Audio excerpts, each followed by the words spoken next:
साल 2019 में 31 जुलाई की एक सुबह करीब 5 बजे एक किसान मुनिराजू बेंगलुरु में केम्पेगौड़ा इंटरनेशनल एयरपोर्ट के पास वाली सड़क पर टहल रहे थे। उस सड़क पर टहलते हुए अचानक वो चौंक जाते हैं, क्योंकि सड़क पर एक लड़की की लाश पड़ी थी। चेहरा भी कुचला हुआ था, चारों तरफ खून बिखरा था, पास में ईंट भी पड़ी हुई थी। उन्होंने इसकी सूचना बेंगलुरु पुलिस को दी। कुछ देर बाद ही बेंगलुरु पुलिस थाने की टीम पहुंचती है।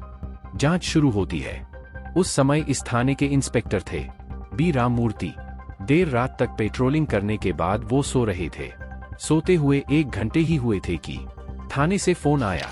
बताया गया कि एक ब्लाइंड मर्डर केस है, एयरपोर्ट के पास लड़की की लाश मिली है, केस हाई प्रोफाइल हो सकता है। ये सुनते ही इंस्पेक्टर की अधूरी नींद पूरी तरह खुल जाती है। वो भी तुरंत स्पॉट पर पहुंचते हैं। उस क्राइम स्पॉट की जांच की गई तो पता चला कि लड़की के सिर पर किसी ईंट से कई बार मारा गया था। शरीर पर कई बार चाकू भी मारा गया था। अब ये बेहद अजीब था कि चाकू भी मारा, ईंट से भी हमले किए थे। घटनास्थल पर कोई सामान नहीं मिला, न लड़की का पर्स और न कोई बैग। फॉरेंसिक जांच की गई, तब पता चला कि वहां से एक कार निकली थी जिसके टायर के निशान मिले थे, लेकिन वो किस गाड़ी के थे ये पता नहीं चल पाया। दूर दराज के कुछ सीसीटीवी फुटेज भी देखे गए, लेकिन उसकी तस्वीरें इतनी धुंधली थी कि कार का नंबर पता नहीं चल सका। इस तरह पुलिस अब पूरी तरह से खाली हाथ थी। कातिल और कत्ल के मोटिव का पता करना तो दूर, अभी तक लड़की की पहचान तक नहीं हो पाई थी। ऐसे में उसकी पहचान करने के लिए अब सिर्फ एक ही रास्ता था, उस लड़की के बदन पर मौजूद कपड़े और शरीर पर कोई निशान। लड़की देखने में अच्छे परिवार की लग रही थी। उसने जीन्स, टी शर्ट और टाइटन की घड़ी पहनी थी। जीन्स और टी शर्ट दोनों महंगे ब्रांड वाली थी। अब यहाँ जांच टीम का सबसे पहला टारगेट था किसी भी तरह से उसकी पहचान करना। इसलिए अब पुलिस के सामने कुछ ही ऑप्शन थे। पहला, लड़की की ब्रांडेड जीन्स, टी शर्ट और उसकी टाइटन की घड़ी को कहां से खरीदा गया और किसने खरीदा, उसका पता चल जाए। दूसरा, पास में ही एयरपोर्ट था, इसलिए ये पता चल जाए कि पिछले 1 से 2 दिन में कोई ऐसी महिला यात्री जिसकी टिकट बुक तो थी, लेकिन उसकी फ्लाइट मिस हो गई हो। तीसरा, आसपास के सभी थानों में पिछले कुछ दिनों से 35 से 36 साल की उम्र वाली लड़की के लापता होने की सूचना। चौथा, जिस गाड़ी के टायर का निशान मिला था उसके बारे में शहर के किसी सीसीटीवी फुटेज में कुछ मिल जाए। इन तमाम एंगल पर जांच के लिए कुल 20 पुलिस वालों की टीम बनाई गई। सभी टीम को अलग अलग टास्क दिया गया।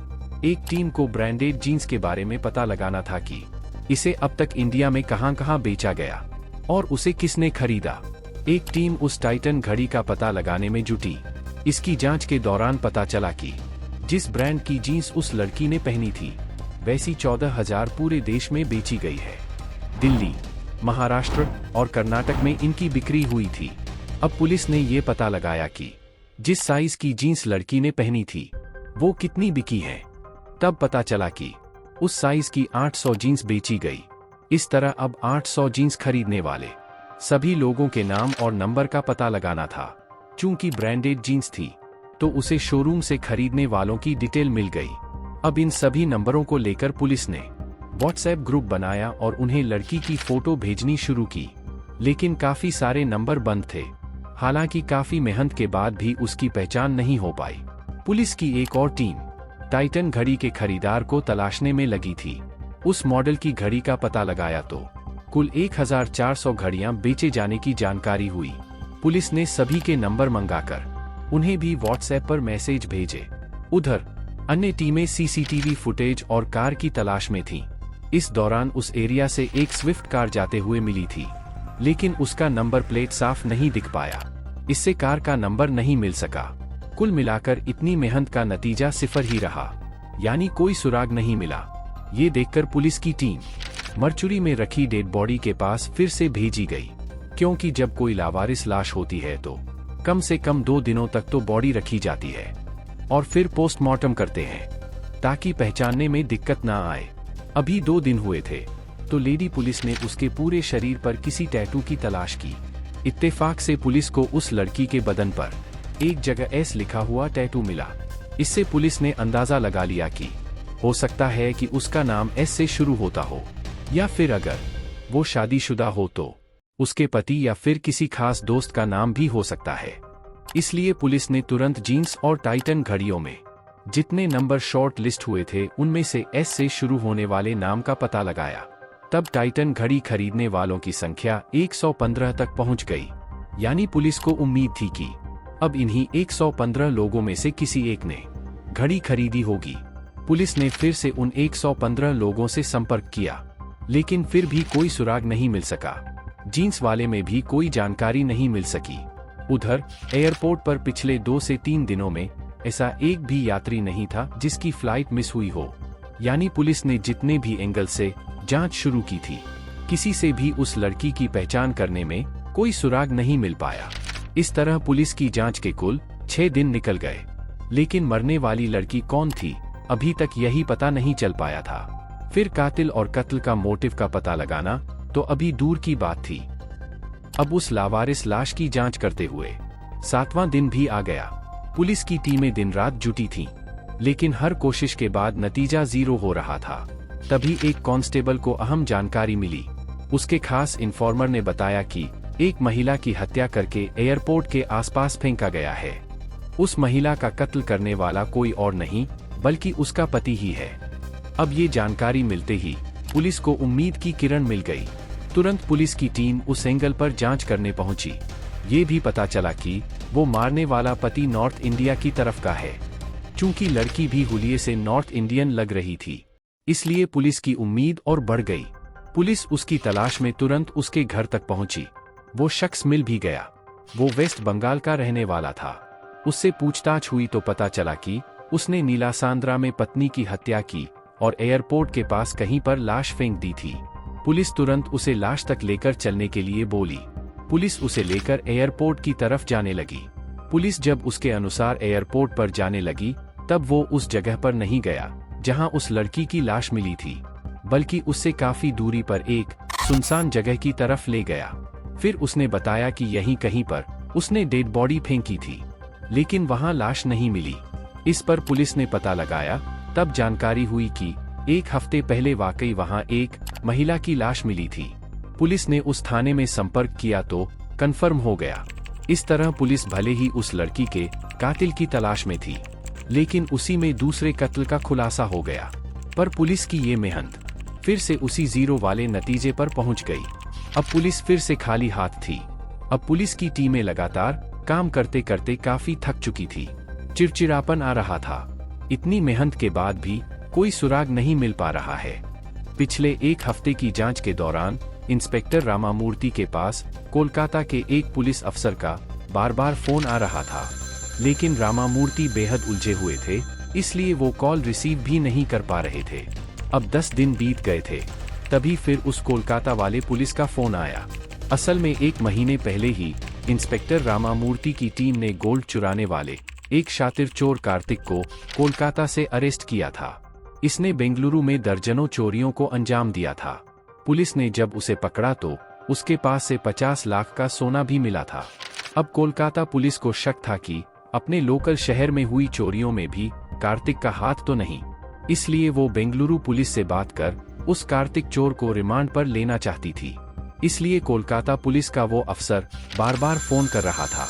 उस दिन भी कोलकाता के न्यू टाउन थाने की पुलिस ने रामामूर्ति को फोन किया था। तब उन्होंने फोन उठा लिया और पिछली कॉल रिसीव नहीं करने की वजह बताने लगे। वो कहने लगे कि एक लड़की की लाश मिली है, देखने में वो नॉर्थ इंडिया की लगती है। हम लोगों ने 15,000 से ज्यादा लोगों की जांच कर ली, लेकिन कोई सुराग नहीं मिला, कोई मिसिंग रिपोर्ट भी नहीं मिली। इस पर कोलकाता के पुलिस वाले ने कहा कि 1 मिनट रुकिए, मेरे यहाँ भी एक व्यक्ति ने अपनी पत्नी की मिसिंग रिपोर्ट लिखवाई है। उसने बताया कि उसकी पत्नी बेंगलुरु गई थी और लापता हो गई है। उस व्यक्ति का नाम सुदीप डे है और उसकी लापता हुई पत्नी का नाम पूजा डे है। ये सुनते ही इंस्पेक्टर रामामूर्ति ने सोचा कि इसे भी चेक कर लेते हैं, इसलिए उस लड़की की लाश वाली फोटो कोलकाता पुलिस को भिजवाते हैं। जब ये सब कुछ चल रहा था, उसी समय इत्तेफाक से उनकी एक जांच टीम के पुलिस वाले से दिल्ली के अली नामक शख्स ने संपर्क किया। उसने बताया कि जिस घड़ी की आप लोग बात कर रहे हैं, उसे मैंने ही दिल्ली में खरीदा था। उसे मैंने अपनी गर्लफ्रेंड को गिफ्ट किया था। पुलिस ने उस लड़की का नाम पूछा तो पता चला कि उसका नाम पूजा डे है। ये सुनते ही पुलिस को फिर से एक उम्मीद दिखने लगी, क्योंकि थोड़ी देर पहले कोलकाता पुलिस ने ये कन्फर्म किया कि सुदीप डे की जो पत्नी लापता हुई है उसका भी नाम पूजा डे है। और अब दिल्ली से अली ने फोन पर बताया कि उसने ये घड़ी जिसे दी थी उसका नाम भी पूजा डे है। लेकिन पुलिस को असमंजस थी कि अगर वो पूजा डे है तो फिर सुदीप की पत्नी कौन है। अगर वो सुदीप की पत्नी है तो फिर अली की गर्लफ्रेंड कौन है। खैर ये बात साफ थी कि जो घड़ी लड़की ने पहनी थी उसे अली ने ही खरीदी थी। लिहाजा पुलिस अब उस लड़की को पूजा डे मानकर जांच करने लगी। इसी बीच पुलिस ने कोलकाता और दिल्ली दोनों जगहों पर लड़की की फोटो भेजी। यहाँ पर किस्मत ने पुलिस का साथ दिया और दोनों ने कन्फर्म कर दिया कि मरने वाली लड़की पूजा डे ही थी। लिहाजा पुलिस की टीम अब कोलकाता और दिल्ली में अली की पड़ताल में जुट गई, क्योंकि अब आशंका यही लग रही थी कि कहीं कोलकाता में रहने वाले सुदीप को अपनी पत्नी के अफेयर के बारे में पता चल गया हो, तो हो सकता है कि उसका मर्डर किया हो या फिर किसी से कराया हो। इसके बाद खुद कोलकाता में उसकी मिसिंग की कंप्लेंट कर रहा हो। और दूसरा एंगल ये था कि कहीं अली को पूजा ने धोखे में रखकर दोस्ती की हो, जिसके बाद अली ने नाराज होकर उसका कत्ल करा दिया हो। लेकिन हैरानी वाली बात ये थी कि अगर अली ही मर्डर कराता तो खुद ही पुलिस से संपर्क क्यों करता। इस तरह पुलिस अली पर संदेह तो कर रही थी, क्योंकि जांच में न तो किसी पर 100% शक कर सकते हैं और ना ही किसी को पूरी तरह से इग्नोर कर सकते हैं। इसलिए पुलिस ने भले ही अली को शक के दायरे में कम ही माना और सुदीप को ज्यादा। लेकिन दोनों की पड़ताल शुरू हुई। अब बेंगलुरु में जो 20 पुलिस वाले थे उनमें कुल 3 टीमें बनाई गईं। सबसे छोटी टीम अली वाले एंगल पर जांच में जुटी।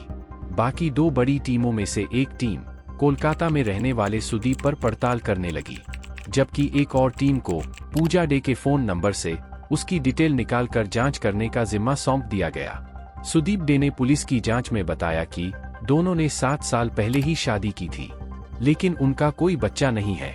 उसकी उम्र 32 साल थी। वो मॉडलिंग करती थी, इसके साथ ही इवेंट मैनेजर भी थी। वो दिल्ली और बेंगलुरु आती जाती थी।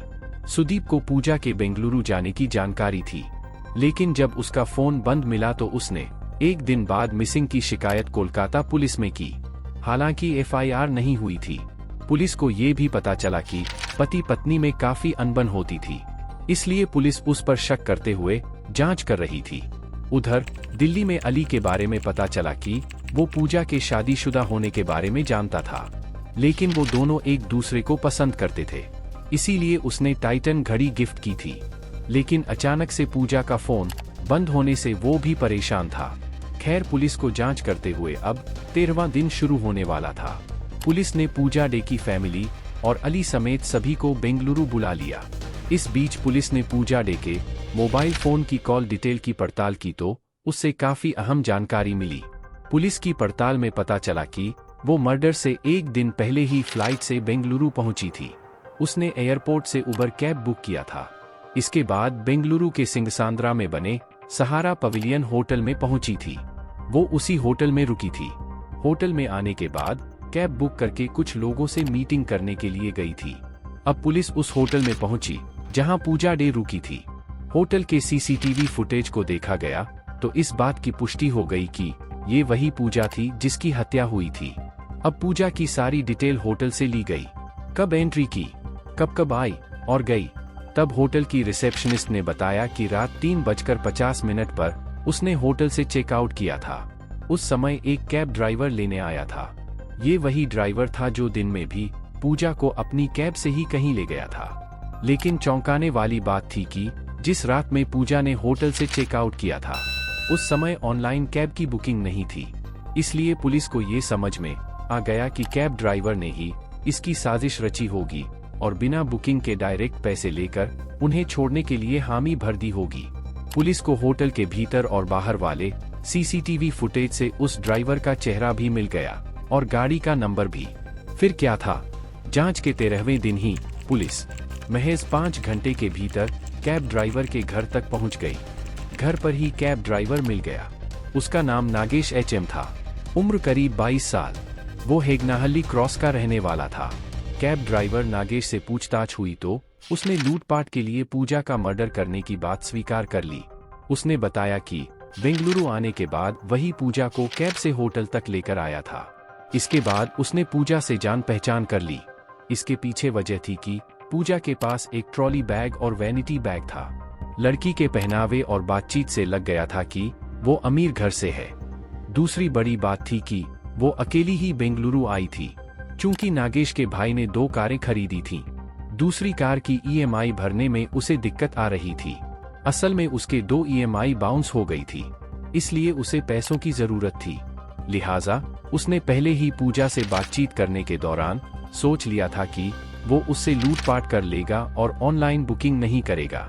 इस तरह पुलिस उसे कभी ट्रेस नहीं कर पाएगी। इसलिए जब देर रात में होटल से निकलना था तो उसने बुकिंग करने के लिए मना कर दिया और सीधे 1200 रुपए में पूजा को उसके बताए स्थान पर छोड़ने के लिए तैयार हो गया। यही वजह थी कि घटना वाली रात पूजा ने कैब की बुकिंग नहीं की थी। कैब ड्राइवर ने पुलिस को बताया कि रात में जब वो कैब से पूजा को लेकर जा रहा था तब उसे नींद आ रही थी। चूंकि रात के 4 बज रहे थे तो पूजा कैब वाले पर भरोसा करते हुए कार में ही सोने लगी थी। उसी दौरान एयरपोर्ट वाले सुनसान रास्ते पर जाते समय नागेश ने कैब रोक दिया और फिर लूटपाट करने लगा। पूजा ने विरोध किया तो लोहे की रॉड से पहले मारा, फिर चाकू से हमला किया। इस दौरान नागेश ने पूजा से रेप का भी प्रयास किया था, लेकिन पूजा आखिरी दम तक उसका विरोध करती रही। इस तरह नागेश भी काफी चोटिल हुआ, लेकिन उसने चाकू से 3 से 4 बार हमला किया। फिर रास्ते में मिली ईंट से पूजा के सिर पर हमला किया, जिससे पूजा की मौत हो गई। इसके बाद कैब ड्राइवर नागेश ने पूजा के दोनों बैग, मोबाइल फोन और सभी एटीएम कार्ड व सामान लूट लिए। इसे लेकर वो अपने घर आ गया। पूजा से लूटे हुए बैग और पर्स को वो अपनी बहन को गिफ्ट करने की तैयारी में था। उसने पूजा के डिजिटल वॉलेट से 14,000 रुपए भी ट्रांसफर कर लिए थे। इस मर्डर को उसने सुबह के 5 बजे से कुछ देर पहले ही अंजाम देकर फरार हो गया। 23 अगस्त 2019 को नागेश की गिरफ्तारी हुई। इस सनसनीखेज हत्या के बाद उसे चिकाबलपुरा जेल में भेजा गया। उसे कभी जमानत भी नहीं मिली।